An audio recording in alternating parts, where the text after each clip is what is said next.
Hello everyone, welcome to round table study. तो देखो बच्चों, हम स्टार्ट कर रहे हैं लेक्चर नंबर 10, जो कि हम लोग चल रहे थे चैप्टर 3 फिजिक्स का, करंट इलेक्ट्रिसिटी, है ना।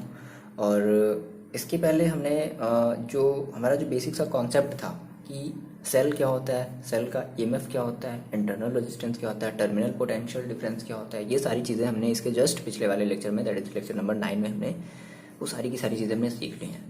अब ये जो आपका लेक्चर है ये बेस्ड है हमारे इसके न्यूमेरिकल्स पर, है ना। न्यूमेरिकल्स पर, कुछ बेसिक से कॉन्सेप्चुअल क्वेश्चन पर, इन सारी चीज़ों पर बेस्ड है। देखो, अगर आपको इनका न्यूमेरिकल सॉल्व करना है तो आपको थोड़ा सा जो नॉलेज है वो कॉम्बिनेशन ऑफ रजिस्टर्स का होना चाहिए कि किस तरीके से हम रजिस्टर्स को कैसे ऐड करते हैं। सीरीज में होता है तो क्या करते हैं, पैरेलली होता है तो क्या करते हैं, जो कि आपको मिलेगा लेक्चर नंबर 8 में। तो आपको उसको देखना मस्ट है, आप जा करके देखो अगर आपने नहीं देखा है तो, ठीक है ना। बहुत ही छोटा सा बेसिक सा वो एक चैप्टर है, सॉरी चैप्टर कह रहे हैं, वो एक वीडियो है, तो आप जा करके उसे देखो। ओके, तो स्टार्ट करते हैं, है ना। बेसिकली हमारा इसमें आप जो न्यूमेरिकल्स देखोगे वो आपके एनसीईआरटी बेस्ड पर होगा। एनसीईआरटी का एग्जाम्पल या फिर मे बी एनसीईआरटी का क्वेश्चन या फिर अदर ऐसे क्वेश्चन जो कभी ना कभी किसी ना किसी एग्जाम में, आपके बोर्ड एग्जाम में आए हुए हैं, है ना। हम उन सारे क्वेश्चंस की बात करेंगे। मस्ट है वो क्वेश्चन हमेशा आए हुए हैं। हम ऐसे क्वेश्चन को डिस्कस करेंगे या तो जो आपके एनसीईआरटी की बुक से हो, जो आया हुआ भी होगा आपके प्रीवियस ईयर एग्जाम में, और मे भी शायद पॉसिबिलिटी है आगे भी आने की। ओके, तो स्टार्ट करते हैं, ठीक है। ओके, स्टार्ट करने से पहले देखो, थोड़ी सी हम जो है अपने फॉर्मूले को थोड़ा सा रिवाइज कर लेते हैं कि सर हमने कौन कौन सा हमने फॉर्मूला पढ़ा था, ठीक है ना। सबसे पहले हमने बात करी थी सेल की, और सेल का सबसे पहले हमने जो टर्म पढ़ा था, हमने पढ़ा था ईएमएफ, ठीक है, ईएमएफ। और ईएमएफ को हमने कैसे रिप्रेजेंट किया था, कुछ इस तरीके से हमने कहा था सर ये हमारा ईएमएफ है। ओके, तो ईएमएफ इज इक्वल टू हमने क्या कहा था, वी और माइनस का आई आर। ओके, ये माइनस का नहीं था, ये प्लस का था। ओके सॉरी, ठीक है। जैसे आपने ये कहा था ना, v प्लस और फिर ये प्लस v माइनस, ठीक है ना। तुमने इसी माइनस को हमने इंटरनल रेजिस्टेंस का हमने टर्म में रखा था। r हमारा क्या होता है, वहाँ पे इंटरनल रेजिस्टेंस होता है, ठीक है। अच्छा, अगर आप इसी ईएमएफ को अगर आप एक वर्क डन के थ्रू अगर आप डिफाइन करना चाहते थे तो हम इसी ईएमएफ को हम ऐसे भी लिख सकते हैं, क्या, work done per unit charge. ये भी हमारा क्या है, ये भी हमारा एक सेल का ईएमएफ शो करेगा, सेल का ईएमएफ, है ना। ये था हमारा फॉर्मूला। उसके बाद फिर हमने बात करी थी पोटेंशियल, टर्मिनल पोटेंशियल डिफरेंस की हमने बात करी थी, जिसमें हमें v इज इक्वल टू क्या मिला था, हमें मिला था आई आर। और फिर हमने i की जब हमने वैल्यू रखी थी, या फिर हमने जब r की वैल्यू रखी थी, ठीक है, यहाँ से हम जब i की वैल्यू निकाले थे, तो आप याद करो यहाँ से आपकी i की वैल्यू कितनी आई थी। तो देखो, यहाँ से अगर हम निकालना चाहें, यहाँ से बात समझना, i की अगर हम यहाँ से वैल्यू निकालना चाहें तो हम कहेंगे i इज इक्वल टू, देखो हमें भी याद नहीं है, ठीक है, हम बस बना, हमें देखो हमें बस ये वाला फॉर्मूला याद है। आपकी मर्जी, अगर आपका दिमाग अगर इतना स्ट्रांग है तो आप याद कर लो, नहीं तो आप तुरंत समझ लो। तो कैसे बनाएंगे, देखो ईएमएफ माइनस वी, और देखो आर जो आर जो है वो क्या हो जाएगा, अपॉन में आ जाएगा, ठीक है, आई आर। यहाँ पे क्या कर दीजिए, आर, है ना, ये आर यहाँ पर आ जाएगा। या फिर अगर आप इस v की अगर आप वैल्यू रखोगे, देखो अगर आप इस v की वैल्यू रखोगे तो आप कहोगे सर, देखो कुछ इस तरीके से आप रखोगे, क्या आप रखोगे, v is equal to I R और प्लस आई स्मॉल आर, है ना। आप यहाँ से i को कॉमन लोगे तो क्या मिलेगा, r प्लस आर।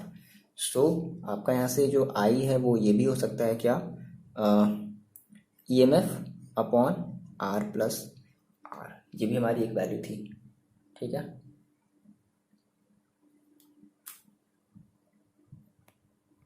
तो आप इस वाले फॉर्मूले में रख दो। सो v इज इक्वल टू कितना हो जाएगा, i की जगह आप ये रखोगे ई एम एफ, और इंटू देखो r पहले से है अपॉन r प्लस आर ना। तो फॉर्मूले जो है आप या तो याद रख लो या फिर आप बना लो, आपकी मर्जी, ऐसा कोई बाउंडेशन नहीं है कि हमें याद ही रखना है ना। चलो, तो हमें v का ये फॉर्मूला मिला था ना। फिर हमने ये कहा था कि देखो, हमने फिर बात करी थी कि अगर हम सेल को डिस्चार्ज कर रहे हैं, चार्ज कर रहे हैं, वो डिपेंड करता था। तो यहाँ से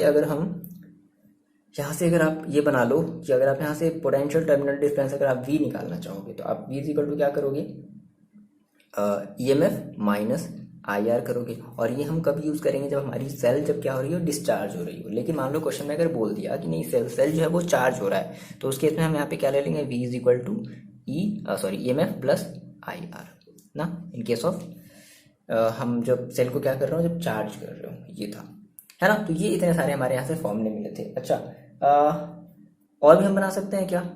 जैसे एक चीज़ हमारा मिस हो रहा है क्या, देखो यहाँ से अगर हम आर की वैल्यू निकालना चाहें, यहाँ से देख लो, तो आर इज इक्वल टू क्या हो जाएगा, E minus V upon I. और आई की वैल्यू आप फिर से रख सकते हो क्या, देखो I V is equal to क्या होता है I R, so I is equal to आपका क्या हो जाएगा V upon R, V upon R, ये आर चला जाएगा सबसे टॉप पर।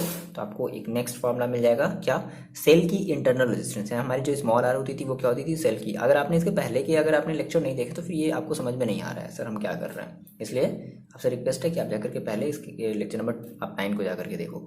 तो ये आर चला जाएगा यहाँ पर, तो क्या हो जाएगा E M F minus V upon V into R. तो ये हमने सेल का इंटरनल रेजिस्टेंस का भी हमने फॉर्मूला निकाल लिया। तो इतने सारे हमें जो फॉर्मूले हैं वो यूज़ करने हैं अपने इस एक्सरसाइज को, यानी कि हमें इस वीडियो को के जो भी हम आपके जो क्वेश्चन आएंगे उनको समझने के लिए, लगाने के लिए हमें इतने सारे फॉर्मूले की जरूरत पड़ेगी। और ये सारे के सारे फॉर्मूले आपको कॉपी में दे दिए गए हैं, मतलब जो आपने नोट्स लिखा है ना उसमें सारे के सारे मेंशन है। आप इन चीज़ों को अपनी कॉपी में एक जगह लिख लो कहीं पर भी, ठीक है। चलो अब लगाते हैं क्वेश्चन स्टार्ट करना, मतलब उल्टा बोल दिए, ठीक है। अब हम क्वेश्चन लगाना स्टार्ट करते हैं। ओके बच्चे, देखो ये है आपका फर्स्ट क्वेश्चन जो कि आपके एनसीईआरटी एग्जाम्पल 3.5 का ये आपका क्वेश्चन है ना। आपको ऐसा लगेगा कि सर ये तो आप कॉम्बिनेशन वाला करा रहे हो, बट आप क्वेश्चन पढ़ो एक बार, वीडियो को पॉज करके, आपको समझ में आएगा कि नहीं ये कॉम्बिनेशन ऑफ रजिस्टर से रिलेटेड आपका ये क्वेश्चन नहीं है, ये कुछ और है, ठीक है। देखो सिंपल सा क्वेश्चन है, कह रहा है कि समझ में आपको पहले ये तो अपना माइंड मेकअप देखो, पहले ऐसे बनाओ।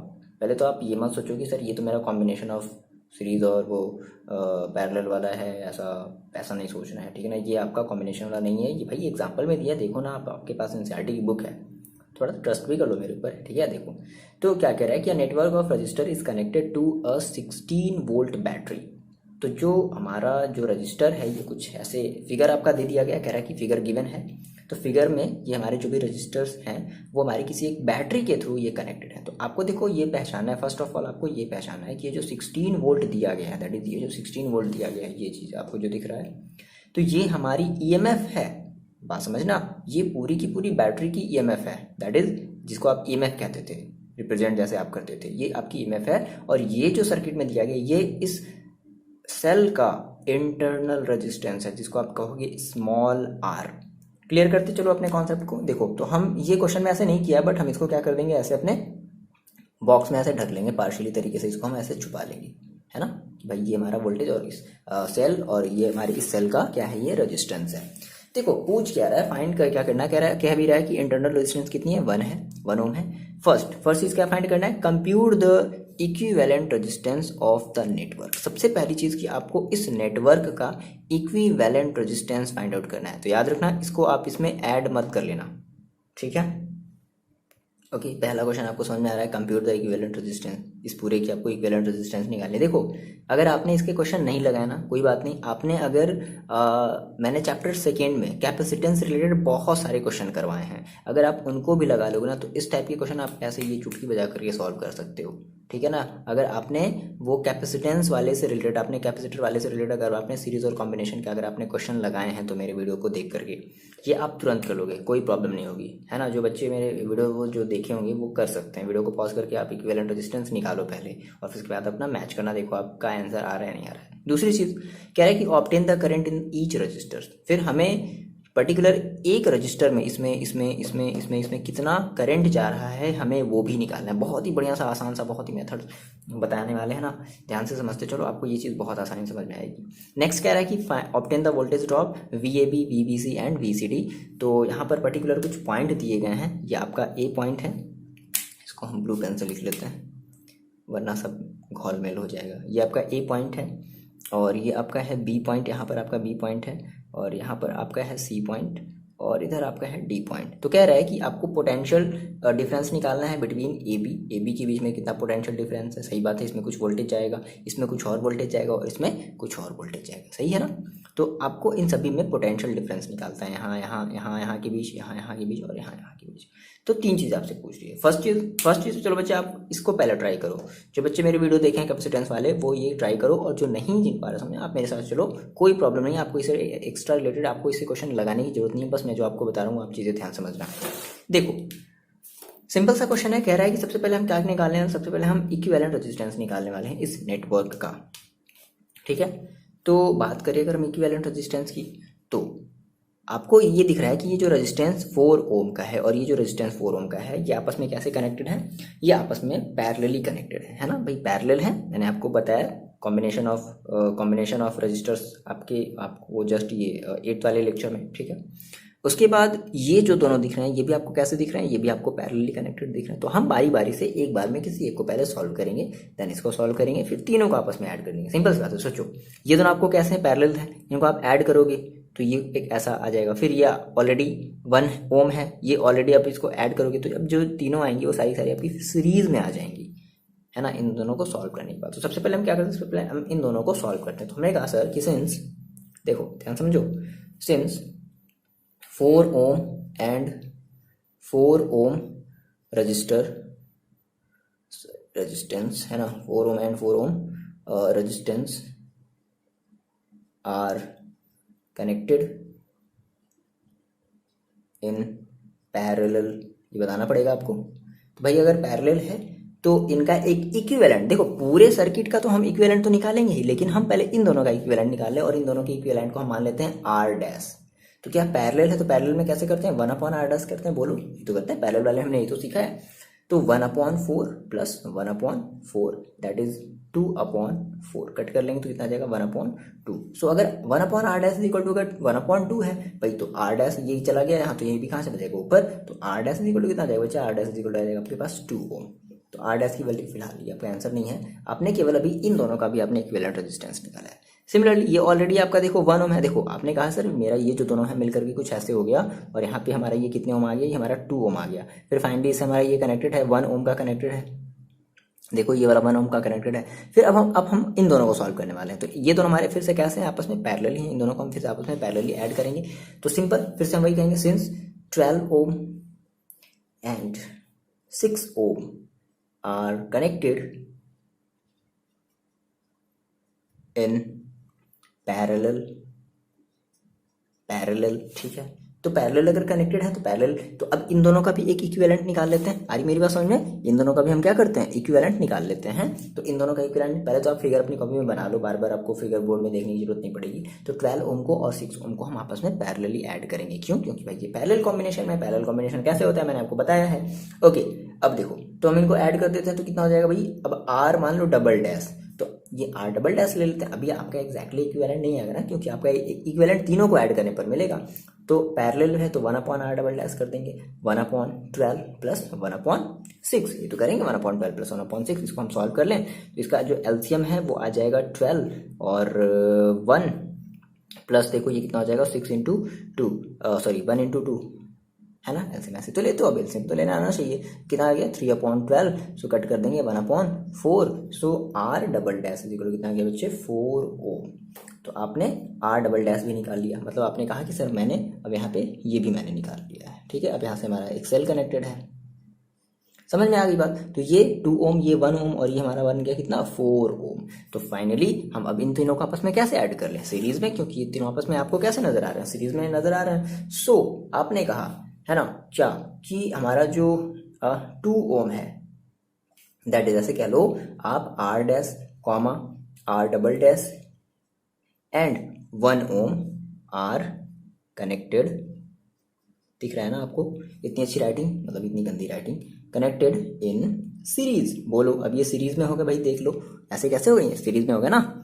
ओके, तो सीरीज में, तो सीरीज में अब हमको फाइनली हम तीनों को ऐड कर रहे हैं, तो हम तीनों को अगर ऐड कर रहे हैं तो हमें ओवरऑल इक्विवेलेंट रेजिस्टेंस मिलेगा। तो हम कहेंगे R equivalent is equal to R dash plus R double dash plus 1 is equal to R dash की वैल्यू देखो कितनी आई है, कहाँ गया भाई, R dash 2 ohm plus 4 ohm plus 1 कितना आ गया 7 ओम।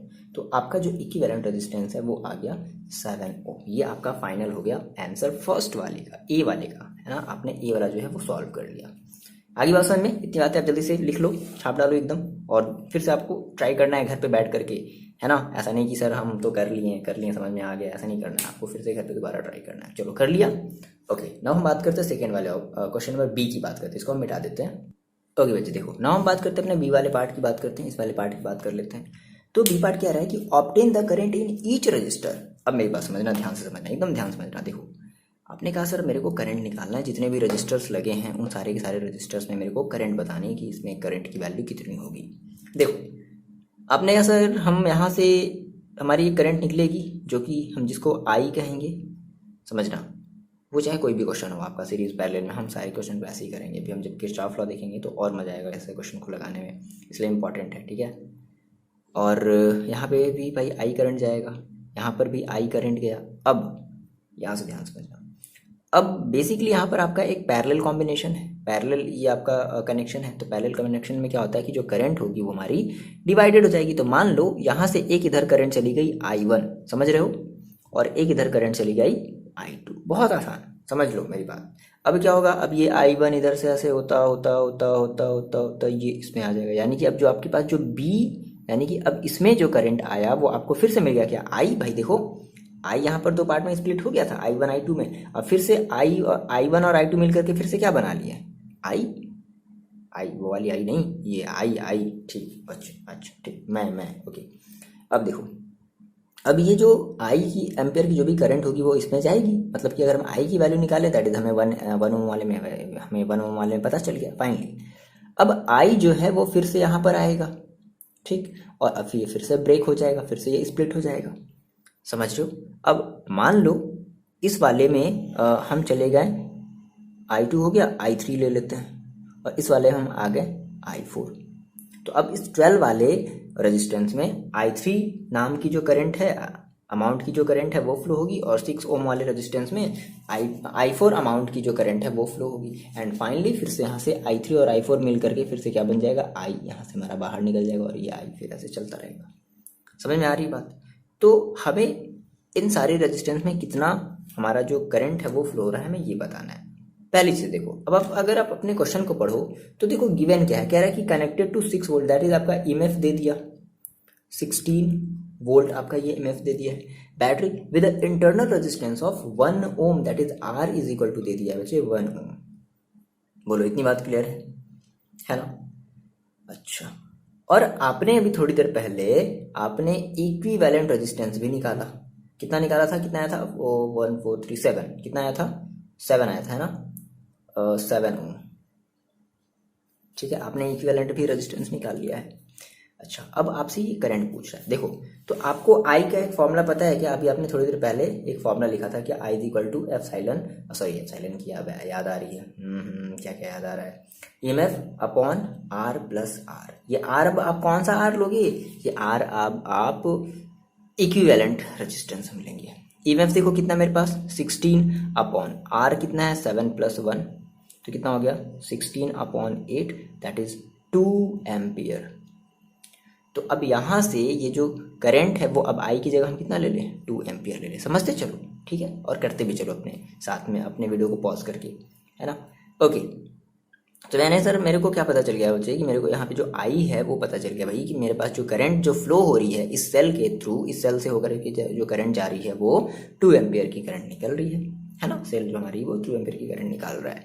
अब ये 2 एम्पियर की करंट यहाँ गई, यहाँ गई, यहाँ गई, और फाइनली ये जो 2 एम्पियर की करंट है वो डिवाइड हो गई, I1 एंड I2 में डिवाइड हो गई। अब जैसे ही ये I1 और I2 में डिवाइड हुई, तो अब मेरी बात समझना, यहाँ से आपने कहा कि अगर हम बात करें इन दोनों के बीच की, AB के बीच की, है ना, तो AB के बीच में हमारी जो है I1 नाम की जो करंट है वो उस ऊपर वाले 4 ओम में जा रही है, दिख रहा है ना आपको फिगर, आप अपनी कॉपी में देखो, और I2 नाम की जो करंट है वो इस नीचे वाले 4 ओम वाले एम्पियर रेजिस्टेंस में जा रही है।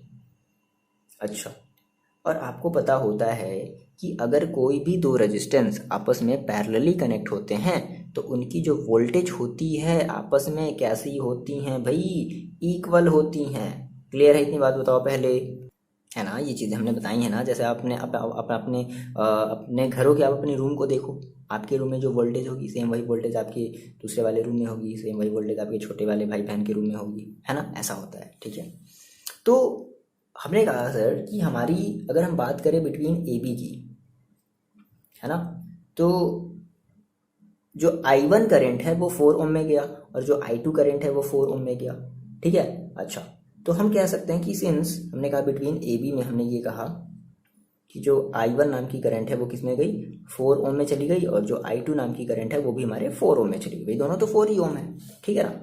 अब देखो, तो हमें ये पता है कि सिंस हमारा जो वोल्टेज होता है, वोल्टेज क्या होता है, सेम होता है, मेन यही कॉन्सेप्ट है, ध्यान रखना, voltage are same in both resistor, बोलो ऐसा होगा, होगा ना ऐसा, बोथ रजिस्टर, दोनों रजिस्टर्स में जो वोल्टेज होंगे, यहाँ देखो अपनी कॉपी में, इन दोनों रजिस्टर्स में जो वोल्टेज होंगे वो क्या होंगे, सेम होंगे, मैंने आपको बताया था पैरेलल और सीरीज वाले कॉम्बिनेशन में।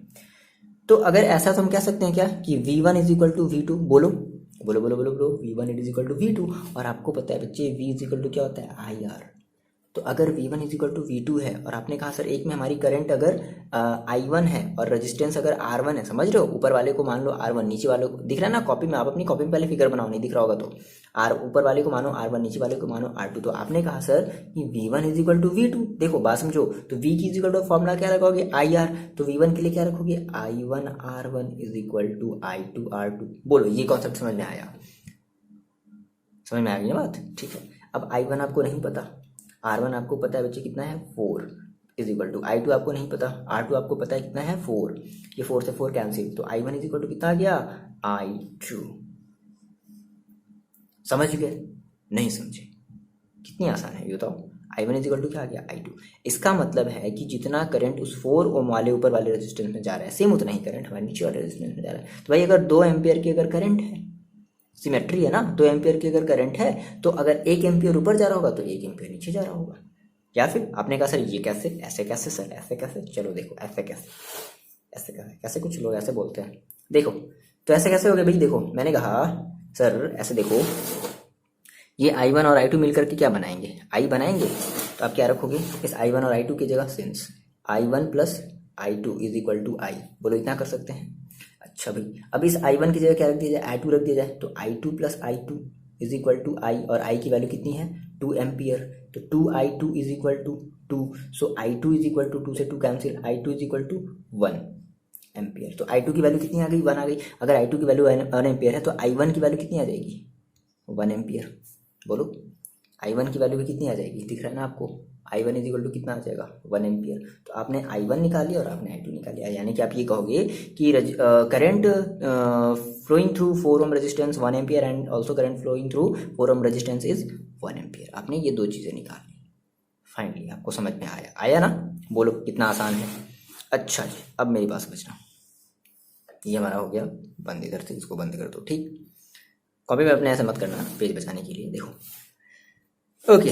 हमने सर इन दोनों के बीच हमने जो कितना करंट फ्लो हो रहा था 1 एम्पियर का, हम ये निकाला फाइनली। अब I1 यहाँ से निकला, I2 यहाँ से निकला, और मिल करके फिर से क्या बन गया I, यानी कि अब ये बताओ मेरे को, अभी इस 1 ओम वाले रेजिस्टेंस में कितनी करंट फ्लो होगी, 2 एम्पियर, फिर से क्योंकि I आ गया।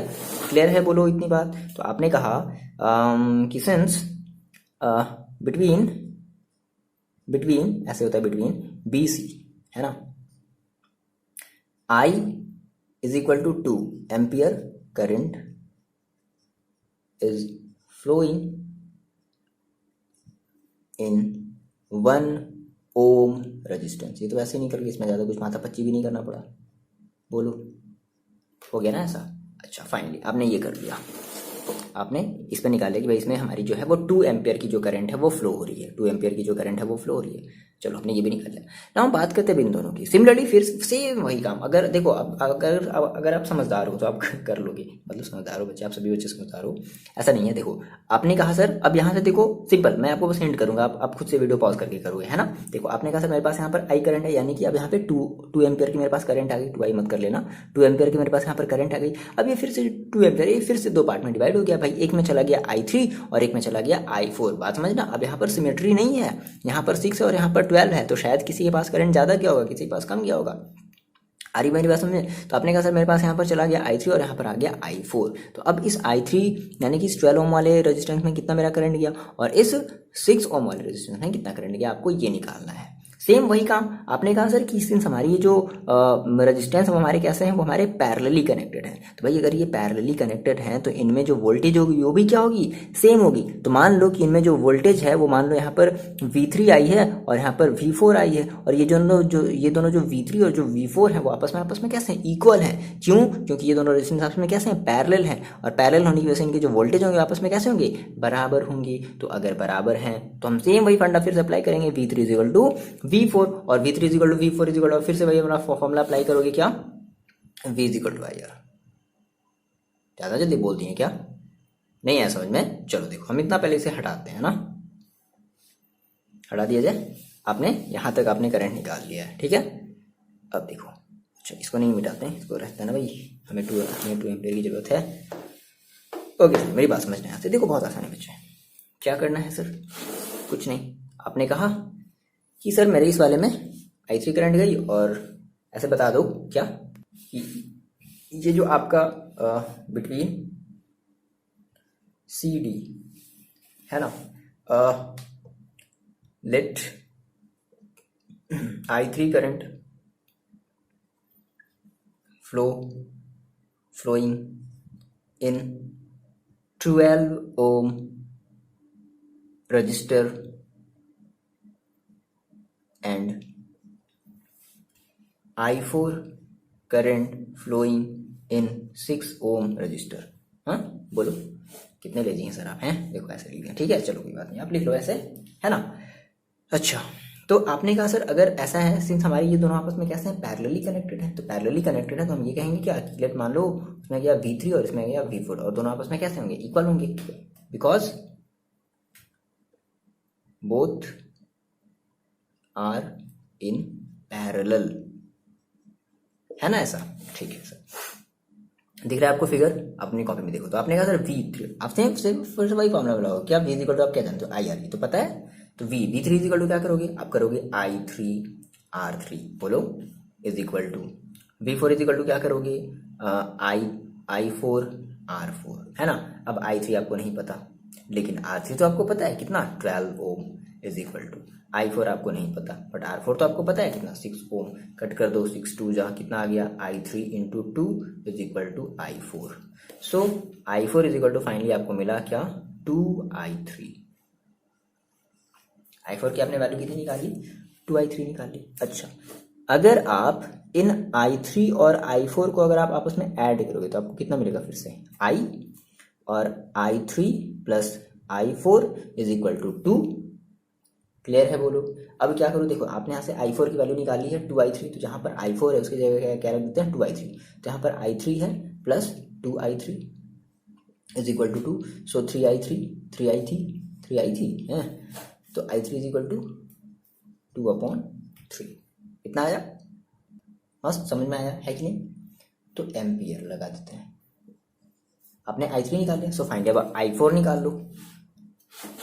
iPhone नहीं निकाल लो, I4 निकाल लो, ज़्यादा बड़े बड़े कान हो गए आपके हैं। देखो 2 इंटू I3 की वैल्यू कितनी है, 2/3, कितना हो गया, that is I4 is equal to कितना हो गया, 4/3 एम्पियर। निकल गया, बोलो कितना आसान है ना। तो आपने ये सेकेंड वाला पार्ट भी कर लिया, that is obtain the current in each resistor. आपने ये वाला पोर्शन भी निकाल लिया। बोलो आप कमेंट करके बताओ, हाँ सर मेरे को समझ में आ गया। चलो हम बात करते हैं इसके पार्ट नंबर 3 की, obtain voltage drop VAB VBC VCD। थोड़ा सा दिमाग लगाओ, हम बता रहे हैं, आप पहले थोड़ा सा दिमाग लगाओ। चलो इसको हम मिटा देते हैं पहले। ओके भैया देखो हम कर रहे हैं थर्ड पार्ट इसका, है ना। क्या कह रहा है कि obtain the voltage drop VAB VBC VCD। देखो बहुत आसान है यार, मैंने आपको अभी थोड़ी देर पहले बताया कि अगर आप अक्रॉस ACROSS अगर आप अक्रॉस AB लेते हो, दिख रहा है आपको ये AB, अगर आप अक्रॉस AB लेते हो तो आपने कहा सर कि जितनी हमारी वोल्टेज 4 ओम ऊपर वाले 4 ओम रेजिस्टेंस में जाएगी, सेम उतनी वोल्टेज हमारी नीचे 4 ओम वाले रेजिस्टेंस में आएगी, है ना। तो आप ये कह सकते हो क्या क्या कि VAB मतलब potential difference across AB, VAB, ठीक है। देखो V is equal to exactly formula क्या होता है, V इज इक्वल टू क्या जानते हो, IR। तो VAB, तो जितना वोल्टेज इसमें होगा सेम उतना ही वोल्टेज इसमें भी होगा। बोलो आवाज़ आ रही है, आ रही है, ओके, तो जितना वोल्टेज हमारे इस 4 ओम वाले रेजिस्टेंस में होगा उतना ही वोल्टेज इस वाले में भी होगा, तो हम कहेंगे क्या कि V इज इक्वल टू क्या था I R, that is I1 R1 is equal to I2 R2। मत करो इसको, छोड़ दो इसको, हटा दो, आपको इसी से ही काम चल जाएगा, है ना। आपको I1 की वैल्यू पता है, कितनी निकाली थी हमने I1 की वैल्यू 1 इंटू R1 की वैल्यू कितनी है 4, भाई कितने ओम का रेजिस्टेंस है 4, 4 ओम का, तो रेजिस्टेंस है कितना आ गया 4। तो जो VAB आपको मिला वो कितना मिला 4 वोल्ट, यानी कि उस AB के अलॉन्ग जो है वो 4 वोल्ट की जो पोटेंशियल है, यानी सॉरी जो पोटेंशियल डिफरेंस यानी कि 4 वोल्ट जो हमारी है वो फ्लो होगी अलॉन्ग अक्रॉस AB। आ रही बात समझ में? अच्छा जी, हमने अक्रॉस AB की बात कर ली। नाउ हम बात करते हैं अब अक्रॉस BC, ठीक है। अक्रॉस BC देखो, आपने कहा सर BC में हमारे पास, हमें यहाँ पे करंट पता है कितने एम्पेयर की करंट फ्लो हो रही है, 2 एम्पेयर की करंट फ्लो हो रही है। तो आपने कहा sir VBC is equal to, V का फॉर्मूला क्या होता है IR, तो भाई I कौन सा, सिंपल यही वाला I इंटू R कौन सा 1 ओम वाला, समझ रहे मेरी बात, I कौन सा ये, R कौन सा 1 ओम, तो I इंटू 1, है ना। समझ रहे हो ये 1 कहाँ से आया, नहीं समझ रहे हो, IR इज इक्वल टू, ठीक IR, तो I की जगह ये और R की जगह 1 ओम, तो I की वैल्यू देखो कितनी है 2 इंटू 1 दैट इज 2 वोल्ट। तो ये जो BC है, इस BC के अलॉन्ग हमारी जो है वो 4 वोल्ट की जो वोल्टेज है वो हमारी फ्लो होगी, ठीक है। पोटेंशियल डिफरेंस हमारा जो होगा वो 4 वोल्ट का होगा। नाउ फाइनली हम बात करते हैं अब CD की, आराम से बता सकते, चलो आप वीडियो को पॉज करके बताओ आपने CD का कितना निकाला है। तो अक्रॉस CD देखो, तो CD के अक्रॉस अगर हम बात करें तो CD देखो हमारा कितना है सेम वही V नीचे वाला ले, तो आप अगर ऊपर वाला लेते हो क्या कहोगे, आप कहोगे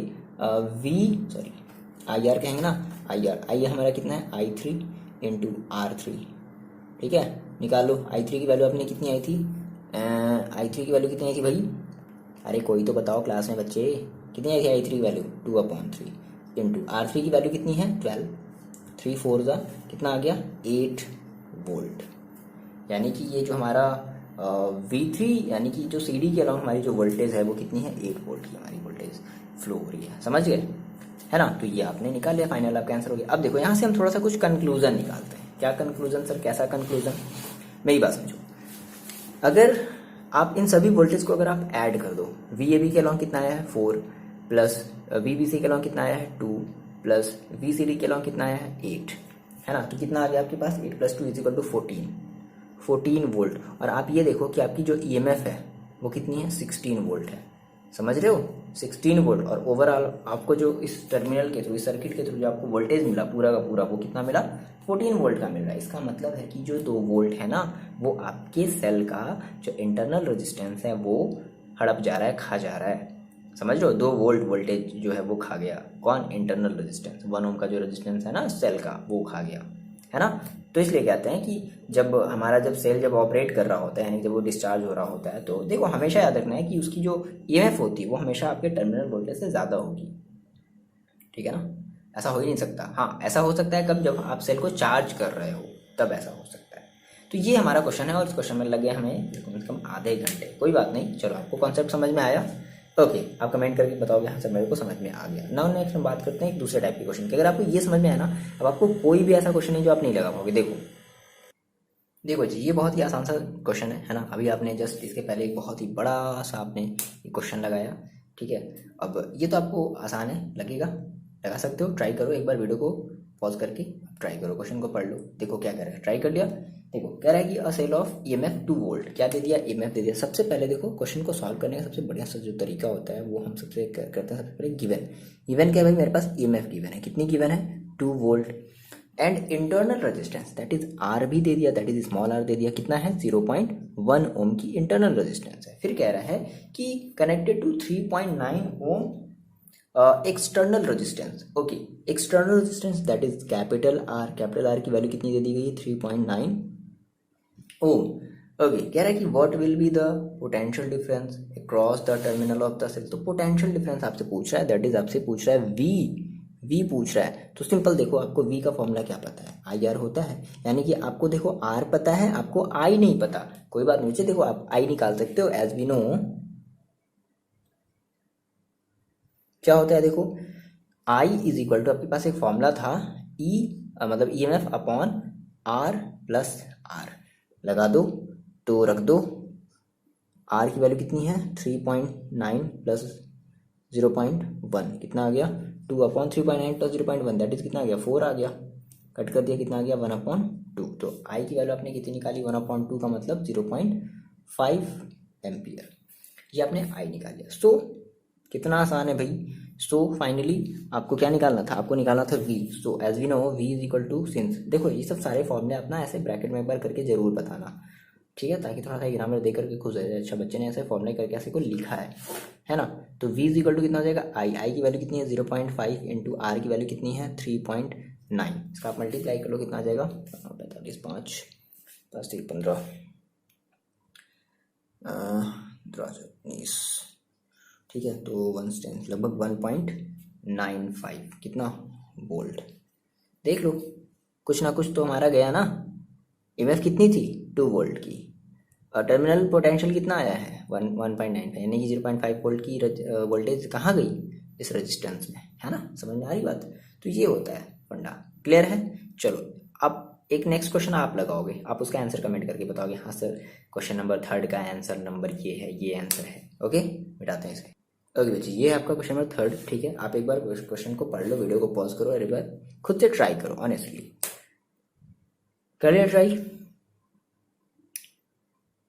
हो गया स्टार्ट किया जाए। देखो लगाना, देखो बहुत ही आसान सा क्वेश्चन है। क्या कह रहा है सबसे पहले हम क्वेश्चन को पढ़ लेते। कह रहा है कि dry cell of EMF 1.6 volt EMF, साफ साफ कह रहा है भाई ईएमएफ। तो सबसे पहले मैंने आपको बताया कि जो चीज़ गिवन है आप उसको पहले गिवन करो। तो मैंने कहा सर गिवन क्या है, गिवन भाई ईएमएफ कितना है 1.6 volt and internal resistance that is R दे दिया 0.10 है ना। अच्छा फिर कह रहा है कि is connected to a resistance of R, एक रेजिस्टेंस है आर, यानी कि ये आर आपकी क्या है, ये आर आपकी एक्सटर्नल रेजिस्टेंस है, ठीक है एक्सटर्नल रेजिस्टेंस है। The current drawn from cell is 2 ampere that is I दे दिया साफ साफ। क्या करना है find the voltage drop across R, voltage drop that is आपको वी निकालना है।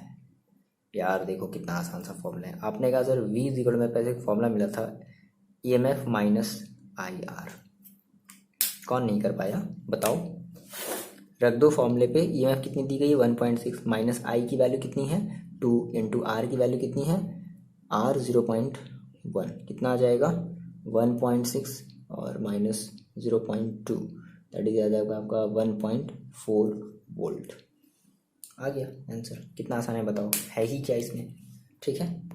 ओके तो इस तरीके से आपके बहुत सारे क्वेश्चन आपको जो है वो पीडीएफ फॉर्म में दिया हुआ है, पीडीएफ में आपको दिया हुआ है, आप जाकर के वहाँ से ऑलरेडी देखो आप डाउनलोड मेरे ख्याल से कर चुके हो। जो 9th वाला जो लेक्चर था ना उसमें हम ऑलरेडी इसमें इस वाले पार्ट का भी हम पीडीएफ जो है वो अपलोड कर दिए थे, है ना, ताकि आप पहले खुद से ट्राई करो, आप पहले खुद से ट्राई करके देखो कि आप कितना क्वेश्चन लगा पा रहे हो। और देखो एक बच्चे याद रखना हमेशा अपने आप को कि आप हमेशा अपने आप का टेस्ट लो, है ना, वैसे नहीं जैसे आप स्कूल वाला टेस्ट देते हो कि यू मस्त क्या बताया जाए, आप जानते हो, ठीक है, आपकी नहीं बड़ाई करनी मेरे को, तो आप वैसा नहीं करना है। आप अपना टेस्ट लो, आपने जैसे एक चैप्टर पढ़ा या फिर आपने कोई एक टॉपिक पढ़ा, आप ऑनेस्टली खुद से ऑनेस्टली बच्चे, है ना, क्या करना है आपको उस टॉपिक को देख लो, एक अलग रफ कॉपी में लिख करके देखो कि क्या हम उस टॉपिक को समझ गए हैं और हम उस चीज़ को कर पा रहे हैं या नहीं कर पा रहे हैं। ये आपको खुद से करना है, ऐसा नहीं है कि मतलब आपने फिर देखो वो तो हो गई स्कूल के टेस्ट की बात हो गई, आपने जैसे दिया आप दे रहे हो, स्कूल वाले अगर फॉर्मेलिटी कर रहे हैं तो आप भी फॉर्मेलिटी कर रहे हो, अच्छी बात है। लेकिन अब जब आप इस वीडियो को देख करके आप जो भी पढ़ाई कर रहे हो तो आप ये कोशिश करो कि हम क्या सच में कर पा रहे हैं या नहीं कर पा रहे हैं, ये बात आप थोड़ा सा समझो इस चीज़ को, ठीक है ना। स्कूल वाला आप जैसे दे रहे हो दो, कोई प्रॉब्लम नहीं है, ठीक है, वो फॉर्मेलिटी करते हैं तो आप भी फॉर्मेलिटी करो। लेकिन अब यहाँ पर तो आप सीख रहे हो ना, तो आप अगर सीख रहे हो तो सच में देखो कि क्या सच में हम सीख रहे हैं या फिर हम केवल अपना टाइम पास कर रहे हैं वीडियो को देख करके या फिर ये सारी चीज़ें करके ना। तो आप अपने आप को चेक करना है इस तरीके से, ठीक है। चलो तो ये सब हमने छोटे छोटे क्वेश्चन की बात करी। नाउ अब हम एक मोस्ट इंपॉर्टेंट भयंकर वाला क्वेश्चन करते हैं, ठीक है, भयंकर नहीं है, बहुत ही आसान से क्वेश्चन है। ओके बच्चे देखो, ये आपका एक बढ़िया सा क्वेश्चन है। कह रहा है कि find the current drawn from a cell of EMF 1 ohm. EMF दे दिया है, 1 वोल्ट का ईएमएफ दे दिया है। R is equal to 2.3 ohm connected to network given. आपका ये एक नेटवर्क गिवन है कुछ इस तरीके से,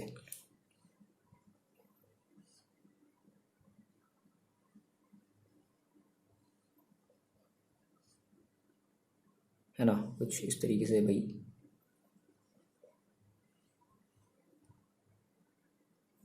ओके ओके ओके,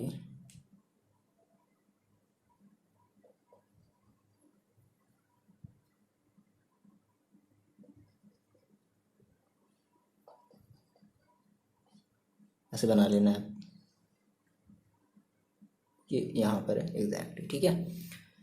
और ये चीज़ यहीं पर ख़त्म नहीं हुई, ये कुछ ऐसे भी है, इसके पास एक सेल लगा है ना, और ये सारा का सारा 1 ओम है। ध्यान रखना ये कितना है, ये सारा का सारा 1 ओम है, सब सारे के सारे 1 ओम है। और यहाँ पर जो देखो कुछ इस तरीके से भी दिया रहेगा 1 वोल्ट, और यहीं पर बगल में ऐसे कॉमा लगा करके ऐसे दे देगा 2/3 ओम। इसका मतलब है कि ये जो देखो 1 वोल्ट तो हमारी क्या हो गई, इस ईएमएफ की हमारी क्या होगी कैपेसिटी, मतलब हमारा ये ईएमएफ हो गया 1 वोल्ट, और ये 2/3 है, इसका क्या हो गया इंटरनल रेजिस्टेंस हो गया। तो कभी कभी क्वेश्चन में ऐसे भी लगा करके दे देगा, तो आपको अंडरस्टूड करना है यहाँ पे कुछ ऐसा रेजिस्टेंस रहा होगा, समझ रहे हो। तो ऐसे भी कभी कभी दे देगा, ध्यान रखना। तो ये आपका फिगर गिवन है और कह रहा है कि आपको इस फिगर से जो करंट है कि पर्टिकुलर इस सेल से कितनी करंट निकल रही है, और इस सर्किट में हमारी जो करंट फ्लो हो रही है वो कितने एम्पियर की करंट जो है वो फ्लो हो रही है ना। आपको करंट निकालना है, दैट इज आपको आई निकालना है। यहाँ से जो करंट निकली है आई, वो कितने एम्पियर की निकली है। देखो बहुत आसान है। सबसे पहले हम क्या कर लें, तो सबसे पहले हम इस पूरे सर्किट का हम इक्विवेलेंट रेजिस्टेंस निकाल लें। क्या निकाल लें, इक्विवेलेंट रेजिस्टेंस। अब ये सर कैसे निकाला जाए, देखो सबसे पहले आपके पास ये जो सर्किट है, आप अपनी इस कॉपी में आप बना लो। अब देखो आपको दिख रहा है कि यहाँ से जो हमारा कनेक्शन ऐसे गया है, ठीक है। अब यहाँ से हमारा ये जो है वो 2 पार्ट में डिवाइड होगा, एक गया इधर और एक आया इधर, और इस तरीके से फिर ये हमारा 2 पार्ट में से डिवाइड हो गया, एक इधर गया एक इधर गया, एक इधर गया एक इधर गया। मेरी बात समझना, अगर आप पहले आप अगर इन दोनों को देखो, है ना, इन दोनों को अगर आप देखो तो आपको लगेगा कि इन दोनों का एंड, एक एंड यहाँ है और इन दोनों का एक एंड लगभग एक दूसरे को मीट कर रहा है, मतलब एक एंड इस तरफ एक एंड इस तरफ। तो इस टाइप के हम कनेक्शन को कैसा कनेक्शन कहते हैं, पैरेलल कॉम्बिनेशन कहते हैं। सिमिलरली ये दोनों भी आपके कैसे होंगे, पैरेलल होंगे, एंड देन फाइनली आपस में एक दूसरे से सीरीज के थ्रू जुड़ गए। मतलब देखो कुछ इस तरीके से है, कुछ ऐसा है, कैसे देखो ध्यान से समझना।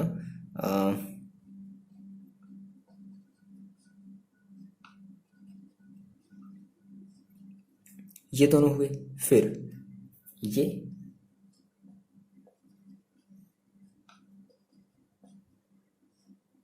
है ना, ये और ये इस तरीके से हुआ। अच्छा अब ये देखो जो है ये हमारा कुछ ऐसे कनेक्टेड है, मतलब कुछ देखो इस तरीके से कनेक्टेड है, एक यहाँ कनेक्टेड है और एक यहाँ कनेक्टेड है। बोलो कुछ ऐसे तो कनेक्टेड है ना। और फिर इनसे हमारी एक सेल अटैच्ड है यहाँ पे, है ना, और इसका भी हम इंटरनल रेजिस्टेंस बना लेंगे। इस वाले में बना हुआ नहीं था, इस वाले में केवल ऐसे कुछ नहीं था, ये बस ऐसे था सिंपली। और आप इस वाले में क्या कर लोगे, आसानी से ऐसे ड्रॉ कर लोगे। तो आपने कहा ये सर मेरा हो गया, और ये सारे के सारे हमें पता है ये हमारे 1 ओम, ये सारा का सारा 1 ओम है। ध्यान रखना ये सारा का सारा आपका क्या है, 1 ओम है, 1 ओम है, 1 ओम है। ये बस आपका 2/3 ओम है, और ये आपकी 1 वोल्ट की यहाँ पर EMF यहाँ पर है। तो देखो ये दोनों आप कैसे ऐड करोगे, आप इनको पैरेलली ऐड करोगे। इन दोनों को आप आपस में कैसे ऐड करोगे, पैरेलल ऐड करोगे। नाउ फिर ये दोनों आपके आपस में कैसे हो जाएंगे, सीरीज में हो जाएंगे। मतलब सब ऐसे समझो, आ रही मेरी बात समझ में, नहीं आपने कहा सर इन दोनों को हम क्या कर लें, पैरेलली ऐड कर दें। तो मान लो कि इनका एक इक्विवेलेंट रेजिस्टेंस निकलेगा R डैश, है ना। कितना आएगा, 1/1 + 1/1 कितना आ जाएगा, 2/1। So R dash is equal to कितना आ जाएगा, 2। उल्टा हो गया, 1/2 भाई, 2/1 है तो R dash is equal to ऊपर जाएगा, तो ये 2 क्या आएगा, नीचे आएगा, ये 1 ऊपर जाएगा, तो 1/2 ओम। ठीक है, ये आपने R डैश निकाल लिया, आपने इन दोनों का निकाल लिया। सिमिलरली आप अब इन दोनों का भी निकालोगे तो क्या कहते हैं हम इसको, R डबल डैश कहते हैं। तो इसका भी जो R डबल डैश है देखो, वो भी कितना आएगा हमारा, इसका भी 1/2 आएगा। बोलो भाई ये भी 1 ओम है, तो भाई जितना इसका आया है सेम उतना ही उसका भी आएगा। तो R dash is equal to कितना, R double dash is equal to कितना हो गया, 1/2 इसका भी हो गया। नाउ फाइनली ऐसा समझो कि अब ये जो है दोनों मिलकर के कुछ ऐसे हो गए, एक 1/2 और एक दूसरा 1/2, फिर एक यहाँ पर तीसरा कनेक्टेड है, फिर यहाँ पे एक ऐसा चौथा का ऐसे कनेक्टेड है। तो ये दोनों फाइनली आपस में आप कैसे हो गए, आप इनको सीरीज में ऐड करोगे, है ना। और फिर ये जब सीरीज में आप ऐसे समझो मेरी बात, जब आप इसको जब सीरीज में आप ऐसे ऐड करोगे तो ये फिर से आप करके कुछ ऐसे हो जाएंगे, एंड देन फाइनली आप इनको फिर से कैसे ऐड करोगे, पैरेलल। समझ में आ गई बात। तो आप हम क्या करने वाले, पहले हम इन दोनों को आपस में सीरीज में ऐड करने वाले हैं, है ना। तो हमने कहा कि आर क्या मान लिया जाए, आर ट्रिपल डैश मान लेते हैं, ठीक है। इज इक्वल टू सीरीज में कैसे ऐड करते हैं, तो हम प्लस सिंपली उनको प्लस कर देते हैं, तो 1/2 plus 1/2 is equal to 2/2, that is 1। तो R triple dash is equal to कितना आ गया, 1 ओम। हमारे आर ट्रिपल डैश की वैल्यू आ गई। अब देखो, अब अगर आर ट्रिपल डैश अगर 1 ओम है, मेरी बात समझना, आर ट्रिपल डैश कितनी है, 1 ओम है, तो फाइनली ये 1 ओम 1 ओम 1 ओम कितना आ गया, ये सारे आपके पैरेलल हैं। तो आपने कहा sir 1/r equivalent, are equivalent लेंगे ना हम ना, तो 1 ohm 1/1 plus 1/1 plus 1/1, that is 3/1। So R equivalent is equal to कितना हो जाएगा, 1/3 ओम। पहली चीज आपने आर इक्विवेलेंट निकाल लिया। अब अगर आपने आर इक्विवेलेंट निकाल लिया और आपसे पूछा है आई, क्या पूछा है आपसे, आई पूछा है, तो देखो सिंपल, आप आई का फॉर्मूला जानते हो, I is equal to EMF upon R plus R, और ये आर आप क्या लोगे, इक्विवेलेंट रेजिस्टेंस हम लेंगे ना, इस पूरे सर्किट की इक्विवेलेंट रेजिस्टेंस लेंगे। तो आई इज इक्वल टू EMF कितनी दी गई है, 1 वोल्ट अपॉन आर कितना आया है 1/3 प्लस स्मॉल आर कितना है 2/3। तो 1 अपॉन देखो 1 प्लस 2/3, ये 3 चला गया ऊपर, तो आई इज इक्वल टू कितना आ गया 3/3, दैट इज 1 एम्पियर। ये आपका फाइनल आंसर होगा। तो ऐसे भी आपको क्वेश्चन मिलेंगे, देखने में लगेगा अरे सर ये तो NCERT वाले बोले थे, ये तो combination of series and parallel हटा दिया गया है, लेकिन ये पैरेलल सीरीज का क्वेश्चन है ही नहीं, ये आपके EMF का क्वेश्चन है। देखो मेरी बात आप समझो, देखो NCERT जो है वो रिमूव तो किया है कुछ टॉपिक को, लेकिन उसने साथ साथ देखो ये भी एक बात इंपॉर्टेंट ऐसे जोर दे करके बोला है ना। जब आप डिलीटेड पोर्शन जब डिलीट डाउनलोड करने जाओगे तो वहाँ पे देखो एक बात साफ साफ वो ऐसे फोर्स करके बोला है कि ये टीचर इंश्योर कर ले कि जो भी टॉपिक डिलीट किया गया है उसको मस्ट है कि पढ़ाना है, ये बोला गया है भाई, ठीक है। आप जाकर के स्टेटमेंट उठा करके देखो लोगों के जो भी मतलब ये जो सिलेबस रिड्यूस करने वाला जो भी काम किया है, तो उन्होंने ये कहा है, तो याद रखना है। तो आपको ये टॉपिक पढ़ना ही पड़ेगा, इसके पहले वाला जो है ना कॉम्बिनेशन, तभी तो आप ये कर पा रहे हो। जब आप पढ़ोगे नहीं तो आप किरचॉफ लॉ कैसे पढ़ोगे, व्हीटस्टोन ब्रिज के बारे में हम फिर कैसे पढ़ेंगे जब आपको बेसिक ही नहीं पता रहेगा कि कैसे क्या ऐड करते हैं, कैसे क्या सब्ट्रैक्ट, पैरेलली कैसे क्या सीरीज में क्या करते हैं। समझ में आ रही बात, तो ये आपको पढ़ना ज़रूर है। चलो नेक्स्ट क्वेश्चन की बात करते हैं। देखो बच्चे, ये लास्ट क्वेश्चन हम लोग ट्राई करते हैं, वीडियो पॉज करके आप एक बार ट्राई करने की कोशिश करो, ठीक है। बहुत ही आसान है, बस थोड़ा सा कॉन्सेप्ट यूज़ करना है, थोड़ा सा कॉन्सेप्ट यूज़ करना है। बहुत ही क्वेश्चन को अगर आप एकदम ध्यान से पढ़ोगे ना, आपको कहीं कोई प्रॉब्लम नहीं आएगी, ठीक है। देखो हम साथ में करते हैं, आप मेरे साथ चलो, ठीक है ना। ओके, क्या कह रहा है कि एक यूनिफॉर्म वायर ऑफ रेजिस्टेंस 12, आपके पास एक यूनिफॉर्म वायर है और उस वायर की जो रेजिस्टेंस है वो ओवरऑल जो रेजिस्टेंस है उस वायर की कितनी है, 12 ओम की रेजिस्टेंस है। अब क्या कर दिया जाए कि इसको कट इनटू 3 पीसेस, अब उसको 3 पार्ट में कट कर दिया गया, 1 2 3 3 पार्ट में ऐसे कट कर दिया गया, ठीक है। फिर कह रहा है कि इन द रेशियो ऑफ 1:2:3, मतलब कि पहले वाले का रेशियो 1 रखा गया, ये 2 रखा गया, ये 3 रखा गया। तो मेरी बात ध्यान समझना, रेशियो कभी भी रियल वैल्यू नहीं होती है। इसका क्या मतलब है, इसका मतलब ये बच्चे कि इसका मतलब है हम फर्स्ट वाले पार्ट को हम केवल 1 नहीं लेंगे, हम फर्स्ट वाले पार्ट को मानेंगे 1x, सेकेंड वाले पार्ट को मानेंगे 2x, थर्ड वाले पार्ट को मानेंगे 3x, या आपकी मर्जी आप k ले लो। तो याद रखना रेशियो कभी भी रियल वैल्यू नहीं होती है ना।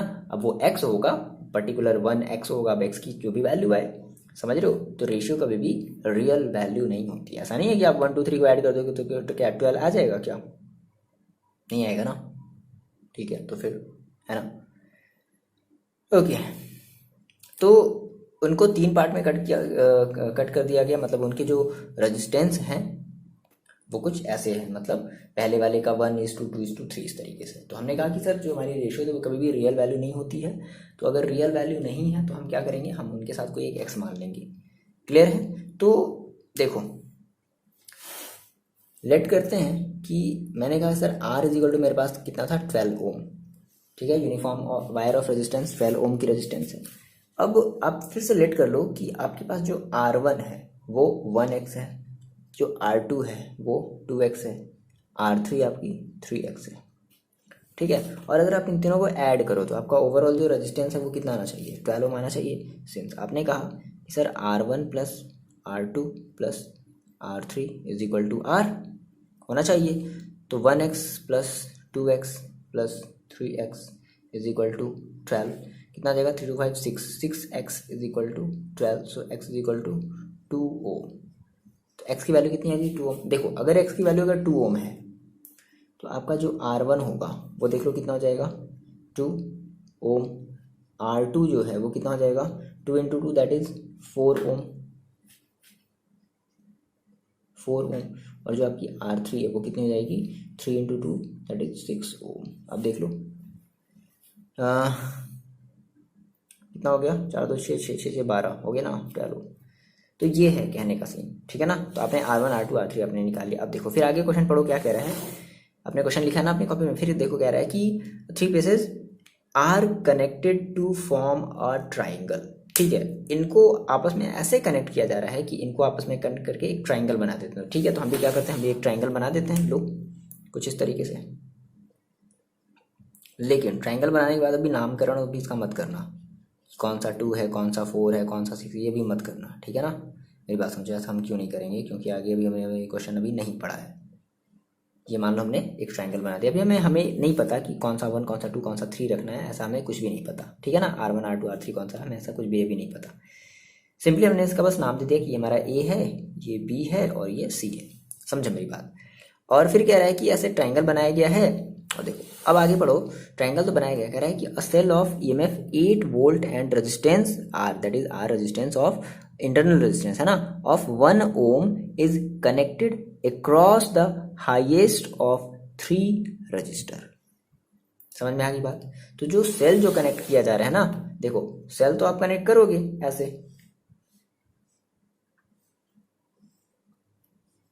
कि आपने सेल कनेक्ट किया, लेकिन कह रहा है कि जो सेल जो कनेक्ट किया जा रहा है वो हाईएस्ट रेजिस्टेंस वाले से कनेक्ट किया जा रहा है। तो ये बताओ हाईएस्ट रेजिस्टेंस कितनी है 6, यानी कि ये जो आपकी होगी ये आपकी हो गई 6 ओम। क्लियर है। अब अगर भाई 6 ओम हो गई तो ये दोनों आप फ्री आप मान सकते हो। मान लो ये आपकी 1 ओम है, सॉरी ये आपकी 2 ओम है ना, और ये आपकी होगी कितनी 4 ओम। बस हो गया काम खत्म। अब देखो, अब ध्यान रखना कि ये दोनों आपके कैसे हैं, ये दोनों जो आपके हैं ये आपके सीरीज में हैं, ठीक है। और ये दोनों देखो आपके कैसे हैं, ये दोनों आपके या फिर ऐसे कह लो कि अगर ये दोनों आपके अगर कैसे हैं सीरीज में हैं, और जब इन दोनों को आप सीरीज में ऐड करने के बाद आप इनको इसके साथ कैसे ऐड करोगे, पैरेलली, ये कुछ ऐसे हो जाएगा, ऐसे तो होगा ये 6 और इन दोनों को जो भी आप सीरीज में ऐड करने पर आएगा, ठीक है ना। सेम समझ में आ गई मेरी बात। तो आपने कहा कि sir since 2 ohm and 4 ohm are connected in series, तो अगर सीरीज में है तो हम क्या कहेंगे, हम कहेंगे R dash is equal to 2 plus 4 that is 6 ohm, ठीक है। अच्छा, फिर आपने कहा कि नाउ अभी जो हमारा जो 6 ओम जो आया दैट इज जो R डैश है, एंड ये वाला जो 6 ओम है and 6 ohm are in parallel, है ना, पैरेलल होगा। तो अगर ये पैरेलल है तो आप पैरेलली कैसे ऐड करते हो, तो आपको क्या आपको इक्विवेलेंट मिलने वाला है, दैट इज आपने कहा आर इक्विवेलेंट अपॉन में ऐड करते हो 1 upon R dash plus 1 upon 6, 1 upon R dash की वैल्यू कितनी आई 6 अपॉन 6 इज इक्वल टू कितना हो जाएगा 2 upon 6 that is 1 upon 3। So R equivalent कितना आ गया 3 ओम। आपने आर इक्विवेलेंट कितना निकाला 3 ओम। अब आपको चाहिए था करंट, देखो आपने आर निकाल लिया, ठीक है। आपको अपने क्वेश्चन में क्या क्या दिया गया है, इंटरनल रेजिस्टेंस दिया गया है, और uniform wire of resistance 12 ohm is cut into 3 pieces, this pieces are connected. Cell of EMF, देखो आपको ईएमएफ दे दिया गया है 8 वोल्ट और 8 volt and resistance of 1 ohm, that is आपको आर दे दिया गया है 1 ओम, आपको आर इक्विवेलेंट पता ही चलेगा कितना है 3 ओम है, आपको निकालना क्या है आई, तो आई का आप फॉर्मूला नहीं जानते, क्या लगाओगे I is equal to E upon R plus R, E की वैल्यू कितनी है 8 अपॉन आर, 3 प्लस 1 कितना हो गया 8 upon 4, that is 4 to the 8 2 ampere. ठीक है, तो आपने कहा कि सर हमारी जो हमारी जो करंट निकल रही है हमारे इस सर्किट से, इस सेल से, वो कितनी एम्पियर की निकल रही है, वो निकल रही है 2 एम्पियर की। लेकिन अब मेरी बात समझिए, यहाँ से आई निकली आपके 2 एम्पियर की, अब यहाँ पर जाकर के ये डिवाइड हो गई, बात समझ गए, हम इसको क्यों सीरीज में लिए थे। आपको अगर वहाँ पे अगर कन्फ्यूजन होगा तो यहाँ से बात समझो थोड़ा सा। आपने कहा सर मेरे पास यहाँ पे ये जो मेरी करंट है वो डिवाइड हो गई, एक मान लो इसमें चली गई, एक मान लो इसमें चली गई, तो मान लो इसमें गई I1 और इसमें गई I2। अब देखो अगर इसमें I1 है तो इसमें भी कितनी आएगी, I1 ही है, इसलिए हमने इन दोनों को कैसे आपस में लिया था, सीरीज में लिया था। अब आगे क्लियर समझ में हो गया। तो इसमें I1 है और इसमें I2 है, ठीक है। तो अब हमें ये बताना है कि ये जो 6 ओम का रेजिस्टेंस है इसमें हमारे कितने एम्पियर की जो है वो करंट गई है। देखो इसको हम मिटाते हैं, है ना। I2 इज इक्वल टू याद रखना है, I इज इक्वल टू याद रखना है 2 एम्पियर, ठीक है। ज़्यादा नहीं मिटाते, थोड़ा सा मिटाते हैं। देखो आपने कहा सर इसमें गई I2 और इसमें गया I1, तो अगर हम देखो ऐसे करें, कैसे किया जाए, ओके हमें वोल्टेज भी तो नहीं पता, अच्छा। ओके देखो अगर आप इन दोनों को ऐड करते हो सीरीज में तो आपको कितना मिलेगा, 4 + 2 दैट इज 6। तो इस तरफ भी 6 मिला, ओवरऑल मिला करके 6 मिला, और इधर भी टोटल 6 है, यानी कि हमारी एक ये सिमेट्री है, 6 इधर भी है 6 इधर भी है। तो जितनी करंट इधर जाएगी उतनी ही करंट इधर आएगी। भाई अगर 2 एम्पियर की अगर मान लो करंट है तो 1 एम्पियर की इधर जाएगी और 1 एम्पियर की इधर आएगी। आगे बात समझे। तो आपने कहा सर कि calculate the current through the each part of the circuit. तो हमारा ये जो पार्ट ABC है, पार्ट ABC है ना, इसमें हमारी 1 एम्पियर की करंट आएगी, एंड इन पार्ट AC वाले पार्ट में, ये वाला जो पार्ट है ना, इसमें भी हमारे 1 एम्पियर की करंट क्या होगी, फ्लो होगी। तो इस तरीके से हमने ये क्वेश्चन को सॉल्व किया। क्लियर है बोलो। तो ऐसे ही क्वेश्चन को हमें सॉल्व करना है, ठीक है। तो बस ऐसे ही आपको क्वेश्चन देखने को मिलेंगे, ठीक है ना। तो कैसा लगा ये वीडियो आपको कमेंट करके बताना है, हाँ सर मेरे को समझ में आया या नहीं आया, जो भी आपको जैसा भी लगे वैसे आप देखो कमेंट करके बताओगे। और इसका PDF जो है वो ऑलरेडी अपलोडेड है ना, लेक्चर नंबर 9 में। ये बेसिकली आपका लेक्चर नंबर 10 है, तो लेक्चर नंबर 9 में जो है वो इसका PDF अपलोडेड है, और फ्री ऑफ कॉस्ट आप वहाँ से डाउनलोड करो और मस्त आप अपनी पढ़ाई करो, ठीक है ना। ओके, तो मिलता हूँ आपसे नेक्स्ट वीडियो में, और तब तक के लिए क्या करो, पढ़ाई करते रहो और अपना ख्याल रखो। और हाँ, कमेंट करके आप जरूर बताओगे। ओके, चलो मिलता है नेक्स्ट वीडियो में।